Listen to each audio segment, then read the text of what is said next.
Oh, you look for Matthew? He's in the back. He's kind of shorter than everyone else, so. The architect, John Portman, said that buildings should serve people, not the other way around. The building that stands before you is much more than the brick and glass you see. It is a place where the most vulnerable in our community find comfort, healing, and hope. Good afternoon. I am Jody Leach, and I have the privilege of serving as the president of the board of JFCS. On behalf of the board of directors, let me be the first to welcome you to the new Alan J. Taffet Jewish Family and Community Services.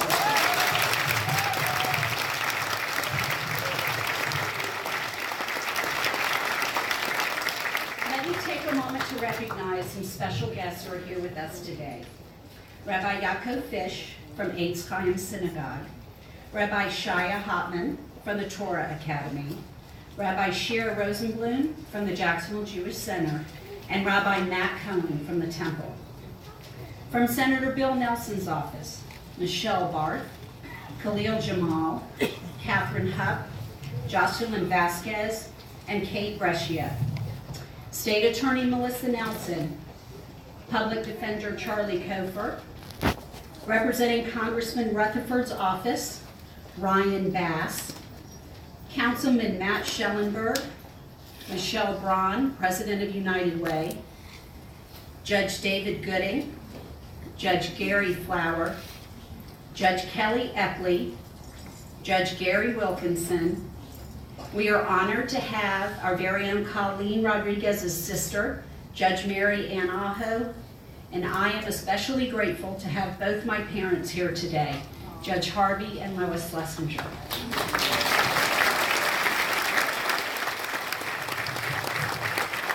It's been a long journey to these front doors, one the board of directors did not take lightly. As JFCS began to grow after the financial crisis in 2009, we knew that our building on DuPont could no longer meet the growing needs of our community. Our new building is the product of more than 2.5 years of careful research, deliberation, and planning. Planning is bringing the future into the present so that a vision can become a reality.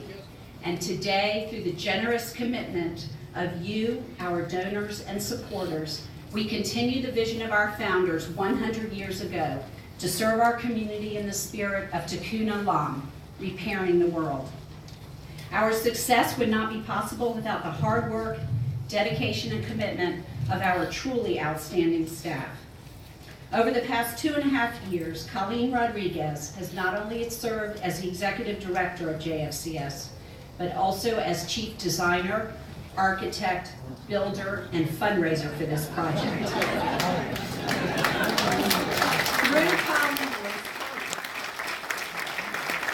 Through Colleen's blood, sweat, and sometimes tears, this beautiful building was completed on time and on budget. Not a small feat. Thank you, Colleen. Every Batman needs a Robin, and with Lori Dubow and Colleen, we truly have a dynamic duo.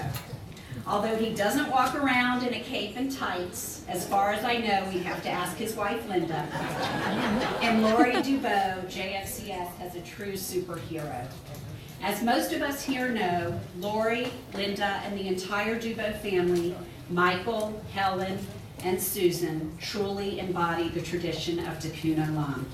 When we approached Lori and the Dubow family for support, the answer was not just yes, but how can we help encourage others to support the valuable work of JFCS? Please join me in welcoming Lori Dubow.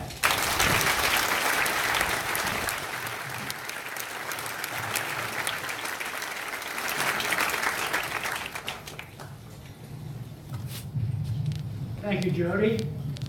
And good afternoon, ladies and gentlemen. I find it interesting to note that every one of us has experienced a special event. Maybe we have had a particularly meaningful conversation. Or perhaps there has been, or still is, a notable person in our lives. Any one of these situations could be the reason or the stimulus that taught us the meaning of practicing charity and philanthropy to make a difference in the lives of others. Think about it. What was that event or conversation or person that helped you to understand how to give back? What stimulates you to give? We were not born to give. As a young child, we never said, I'll pledge $1,000 to the Jewish Family and Community Services, or United Way, Communities and Schools, or the Jacksonville Symphony Orchestra. To become charitable and philanthropically involved, you must be taught. You are stimulated, educated, and motivated. And then you become energized, mobilized, and guided into the world of philanthropy. It is something that we as concerned members of this community have learned to do, or are willing to learn how to do. It is not always instinctive. Thank you, you agree with me.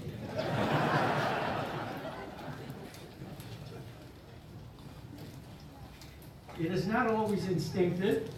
Did someone teach you? What motivates you to give or learn how to give?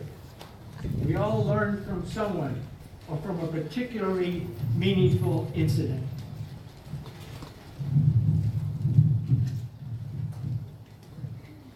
Sorry, this is a bit of a challenge.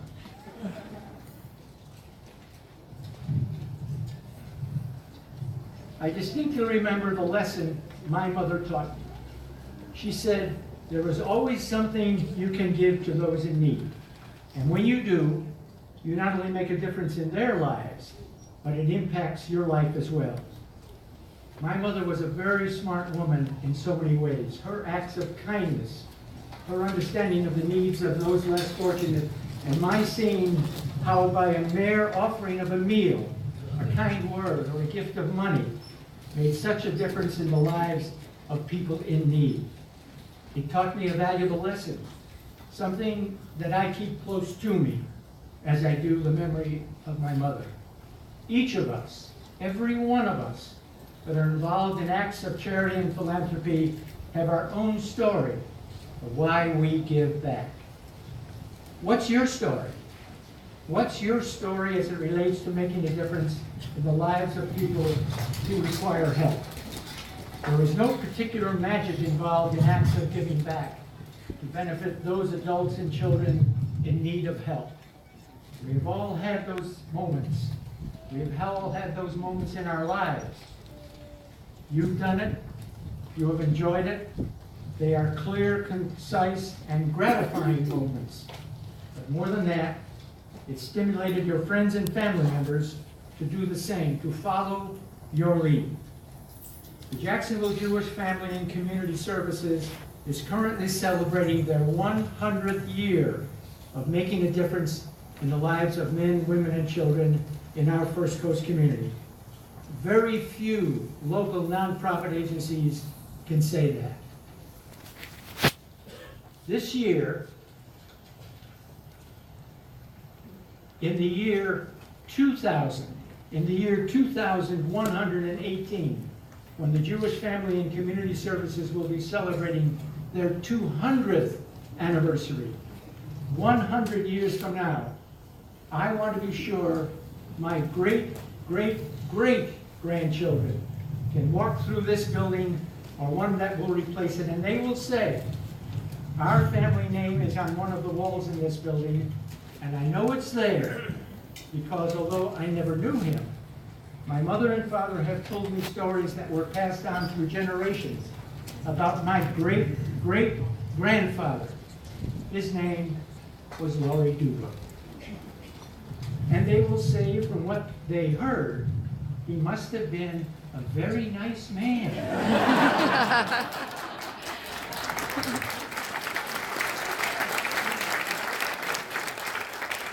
I must tell you, that gives me great comfort, knowing that by giving to this Jewish Family and Community Services building campaign, our name, my name, my family name, will be kept alive forever.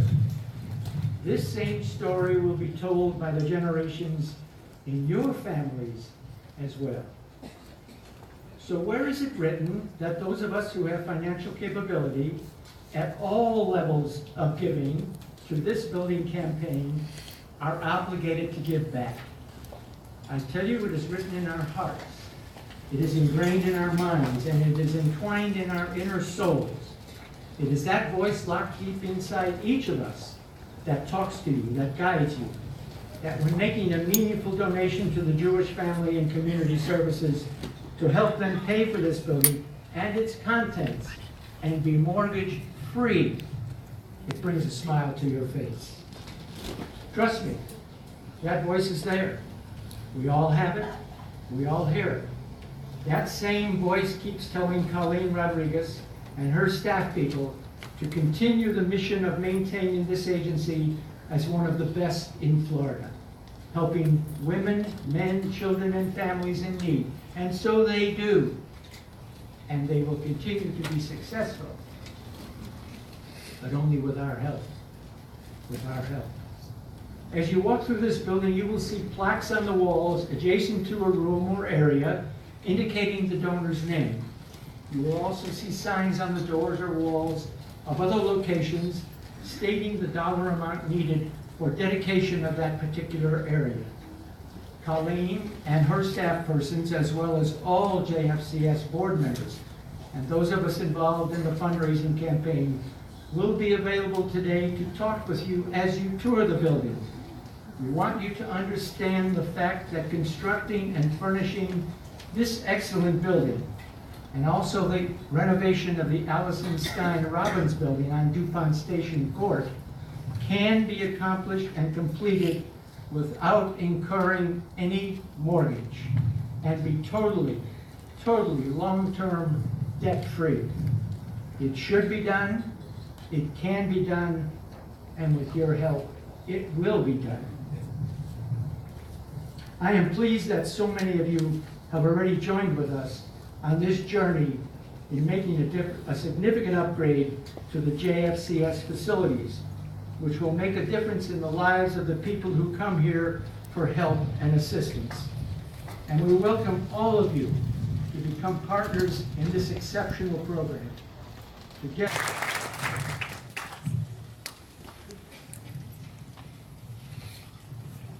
Thank you, Lori. Thank you for being my partner in this project. We've been successful because of your help, and I appreciate your guidance and your leadership.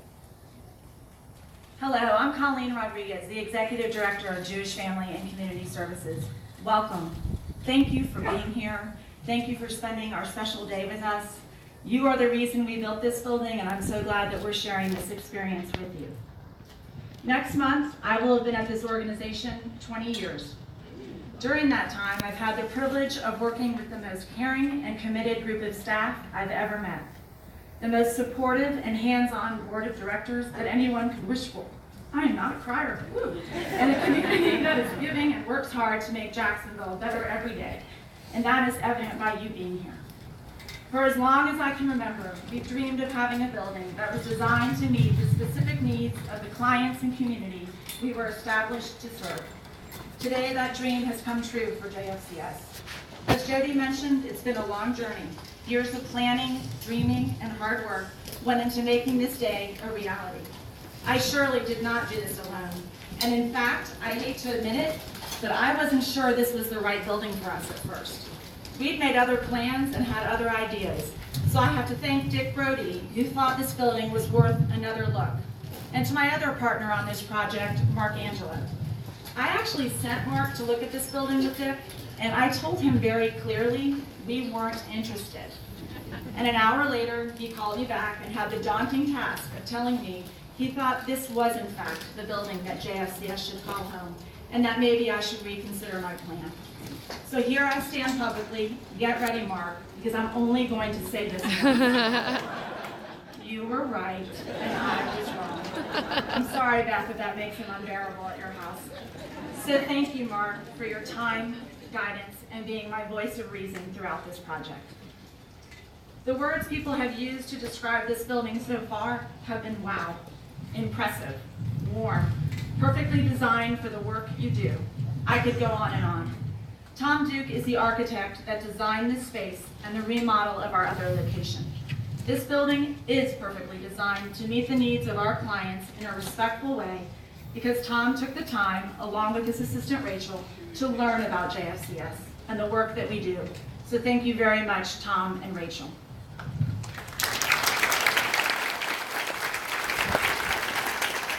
On time and on budget are not words usually heard when describing building a new home or office, but those in fact are the words that describe the Angelo Group, the construction company that we hired to renovate both this building and our other location. Matt Taylor and John Whitty. I can't say enough about them. Taking on a nonprofit project is difficult because there isn't any extra money lying around for those just-in-case scenarios.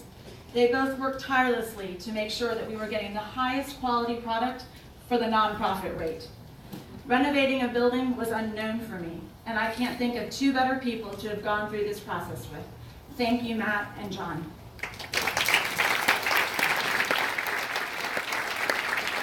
There are many others that made all of this possible: donors, board member, staff, my family and friends. So thank you to all of you as well. You helped us see this dream become a reality today.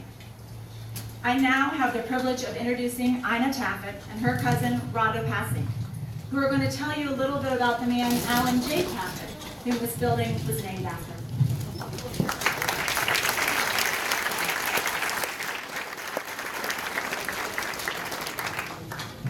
Hi, I'm Ina Taffet. I wanted to acknowledge that Alan's brother, Clifford Taffet, and sister, Joyce Parstek, and their children, nieces and nephews, and my sister-in-law, Carrie Ann, came in for this special occasion. I thank y'all for coming in. I think it's wonderful.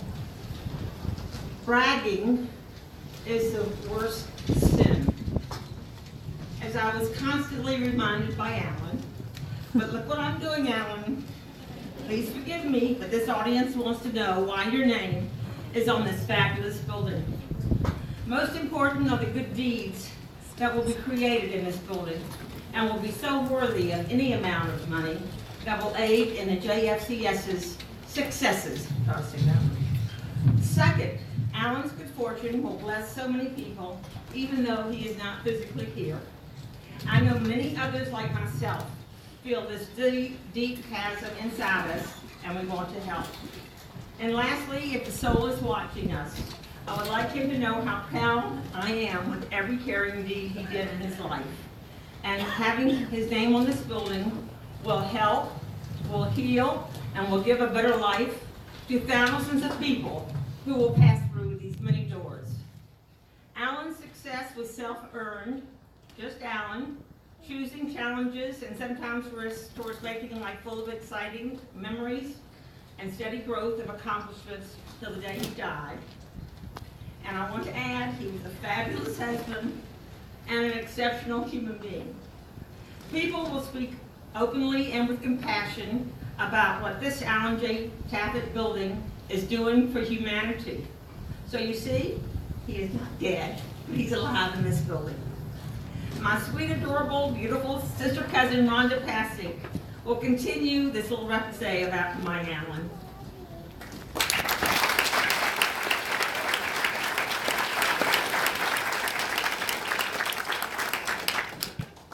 Thank you. I'd like to say a few words about my cousin Alan. Now, depending on when you knew Alan, your memories may be of a clean-shaven man with trimmed hair, or a man with a mustache, beard, and longer hair. Ina loved the hairier version, while I preferred him clean cut so I could see his handsome face. But whenever you knew Alan, there were some things that never changed, like his incredible brain and his caring nature. Alan Taffet graduated from Fordham University with a doctorate in pharmacy. He also served in the U.S. Air Force, where he was a unit commander at Attack Hospital, and later a captain and hospital administrator at Plattsburgh Air Force Base. He was the owner of Ansonia Pharmacy in Greenwich Village, Manhattan. Alan married his blind date, Ina Silver, whom he met in New York, and after 3 years of marriage, they moved to Ina's hometown of Jacksonville, where they lived for 51 beautiful years before he passed away. In Jacksonville, Alan became the director of pharmacy over Pick and Save 70 stores. Allen was also a board member of the Duval County Pharmacy Association, later serving as the board's pharmacy advisor. Allen was always fascinated with the stock market, and he was a self-directed stock investor. He pursued a career with a brokerage company where he made the highest grade on the Series 7's test of any broker at his firm. But he left because he didn't like being told which stocks to push on his clients. Leaving because he felt prohibited from always acting in his client's best interest is indicative of Allen's incredible caring nature. He was one of the founding members of the Jacksonville Hevra Kadisha Society. Allen was also president of the Zionist Organization of America's Jacksonville chapter, later becoming president of the ZOA Southeastern region. He also served as a volunteer for the Jewish Healing Network here at the JFCS. When he wasn't working or volunteering in the community, Allen enjoyed traveling the world with Ina. He particularly loved Israel, and where he visited 7 times. He loved golf and especially enjoyed talking to people wherever he went or whomever they were. It didn't matter, they could be homeless or prime ministers. Everyone had an interesting story to tell, and Allen enjoyed hearing them and learning from them. This was just a little synopsis of Allen's life in case you didn't know him. But if you did know him, I bet you liked him, especially his mischievous laugh and smile like a little boy when he knew he was up to no good. He was great. It was wonderful. Anyway, Allen may not have liked having his name on this building, but with his caring and love for JFCS, he really deserves this recognition. And with Ina's love for Allen, knowing who he was, she made this all possible. Thank you.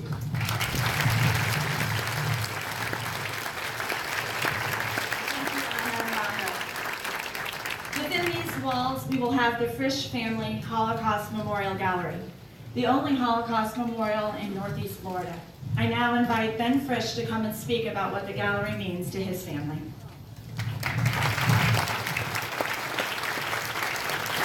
Good afternoon. Thanks, Colleen. For those of you I haven't had the pleasure of meeting, I am Ben Frisch. And speaking on behalf of the Frisch family, we're honored to be a part of this wonderful facility, and specifically the Holocaust Memorial Gallery. Our family, as well as many families in our community, was significantly impacted by the Holocaust. This horrible event in history must never happen again. Worldwide, there are many museums and galleries depicting the atrocities of the Holocaust and acting as a reminder that we should never forget what happened during those terrible years in Europe. We are so fortunate that the Jewish Family and Community Services now has a gallery in our community that will add to the awareness of a historical event that should never be repeated. The Frisch family is proud to be a supporter of the JFCS. This organization has helped so many people in our community in so many ways. It doesn't matter what background a family has, JFCS is there to help in a non-discriminatory fashion. For all these reasons, the Frisch family will continue to give our support for many years to come to this organization. I want to add that our father, grandfather, great-grandfather, Harry Frisch, sitting right there, along with many other family members, wanted this memorial also to be a family remembrance for his wife, our mother, grandmother, great-grandmother, Lilo Frisch, who passed away a little over a year ago. She would have loved to be with us on this occasion today. Both our parents are survivors of the Holocaust, and they lost many family members during that event. Our family would like to thank the many individuals whose vision created this beautiful new JFCS home. You can see that many hours of labor and love for the end result were put into this new facility and the memorial gallery. We also thank all persons involved in the details of designing the gallery. What a magnificent outcome that you will see when you go inside. Our community will receive the benefits for many decades to come from this organization and this facility and the gallery. Frisch family wishes JFCS continued success and strength in helping persons and families in need throughout our community in the future. Thanks very much.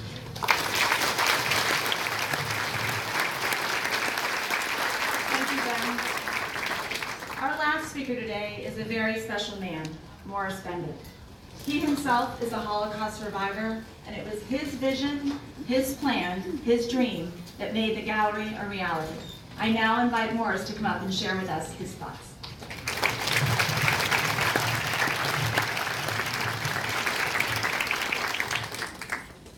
Thank you. What influenced me to create this memorial?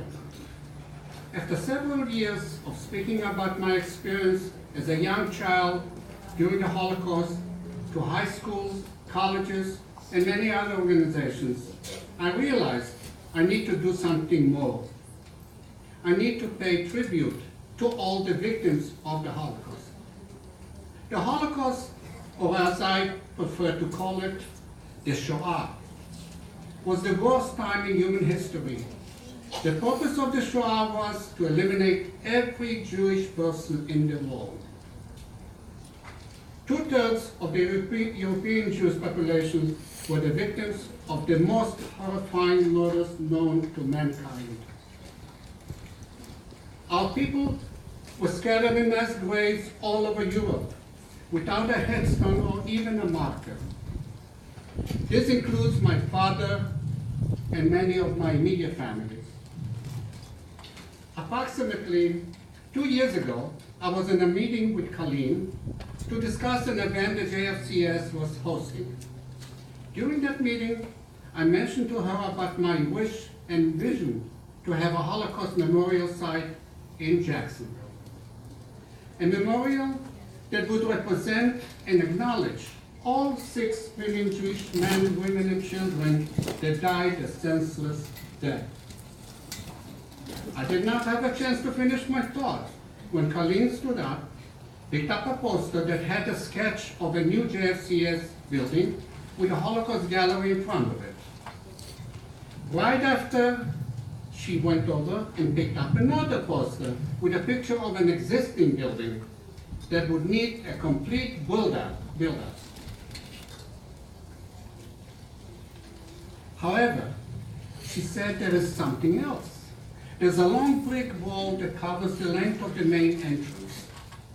This is when my heart started pounding. The only thing I could say was, wow. I was filled with emotions. Colleen continued to let me know that there was going to be a board meeting that evening deciding on which property JFCS would call home. That sleepless night, guess which building I was dreaming of. I believe it was meant to be. I cannot thank JFCS enough for their support. Colleen, thank you for believing in me. Thank you, Kathy, for getting this project off the ground. And I cannot forget to thank Tom Duke, the architect. He was always there for me when I needed him. I hope all of you will take time and walk through this exhibit, a memorial that will be viewed by our future generations, an exhibit that will help all of us to never forget. Thank you.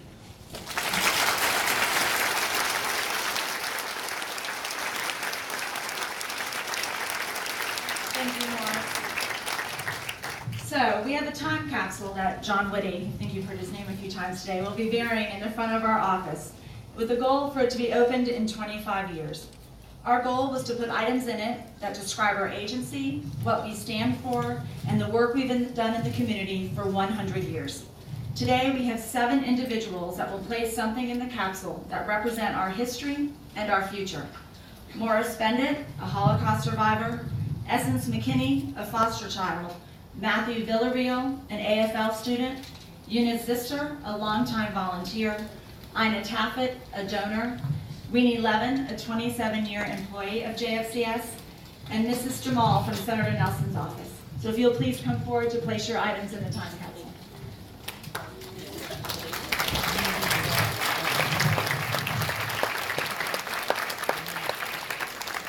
items will be added such as archives of our agency, staff and client photos, and other memorabilia.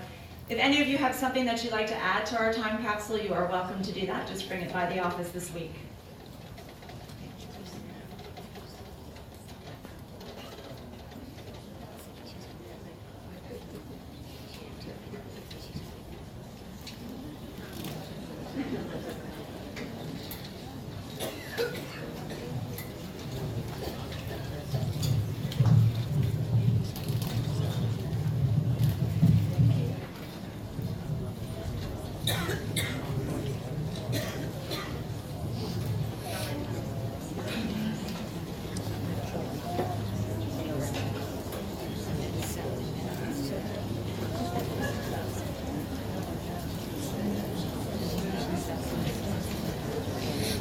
And now I will ask Rabbi Fish to please come up and do the blessing of the building.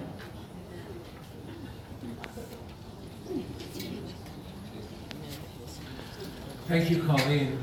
I'd like to take this opportunity to wish the JFCS a hearty mazel tov on this historic occasion of not only being a vital resource in our community, but also on the occasion of the inauguration of the new building that's going to be called the Alan J. Taffet Building. This is also so important for our community that is now has the Frisch Holocaust Memorial to ensure that future generations will never forget what occurred to our people and will ensure that we will always remember. Mazel tov and congratulations to Colleen Rodriguez for her outstanding leadership on leading the JFCS to even greater heights. This week's Torah portion we read from the book of Genesis in the Bible about our patriarch Abraham and matriarch Sarah, who excelled in Gemilut Chasadim, the practice of kind and charitable acts. They literally had a tent that was open from 4 sides, similar to this tent, to enable guests from near and far to come in for a hot meal, cold drink, and friendly atmosphere. This was the foundation of Judaism, and this is why Abraham was chosen to have this unique status in history. King David wrote in Psalms, Olam chesed yibaneh. The world will continue to be built with kindness. This was not just a value that belonged to our ancestors, but rather this is a value that continues to build the world. So when the JFCS has its doors open, it continues to be a partner in building the world in the most meaningful and constructive way. When it is able to help families with its physical and emotional needs, help provide a warm and loving family for a child that is in need of adoption, help struggling individuals with financial assistance that can put food on the table and a roof to sleep under. That is the truest meaning of Olam Chesed Yibaneh. The world will be built with kindness. So it is now a very important day and significant moment in our community's history that this building is inaugurated. And all significant moments, the Jewish tradition teaches us to make the blessing of Shehecheyanu that we have merited to go ahead and live to this very day. So we'll make the blessing both in Hebrew and in English. Baruch atah Adonai Eloheinu melech haolam, Shehecheyanu, Yikamanu, V'higiyanu, Hazman Hazeh. Blessed are you, Lord, King of the universe, who has granted us life, sustained us, and enabled us to reach this occasion. And I will conclude with the Birkat Habayit, first in Hebrew and then in English. B'zeh hashar lo yavo tsar, b'zot hadira lo tavo tzara, b'zot hadelet lo tavo b'hala, b'zot hamachalaka lo tavo machaloket, b'zeh hamakom tibracha v'shalom. Let no sadness ever come through this gate. Let no trouble ever come to this dwelling. Let no fear ever come through this door. Let no conflict be in this place. Let this home and building be filled with blessing and peace. Thank you very much.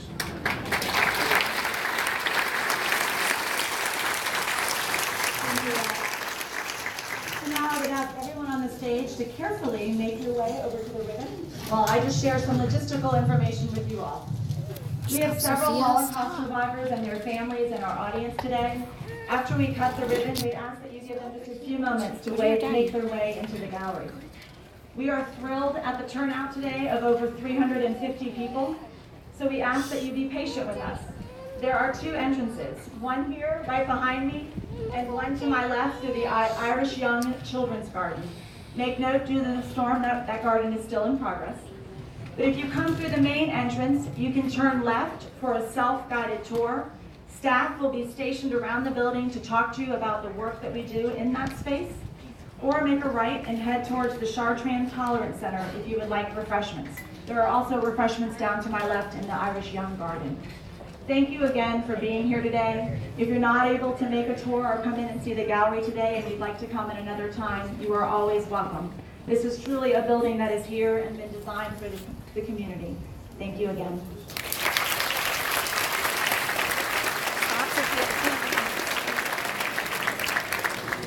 When I'm done, okay, stop. Excuse me, I don't know who you are, but my friend designed a tablet. She would love a copy of it. Okay, it's on YouTube. Yeah, so I'll write down my YouTube channel and then. Okay.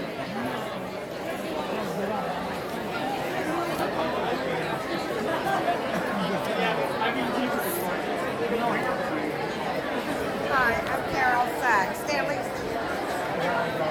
Oh, name is familiar.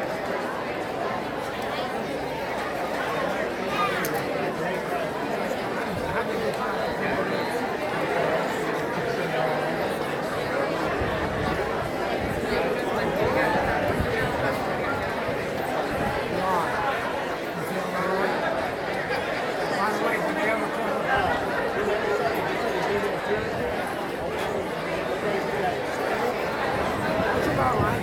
You buy something.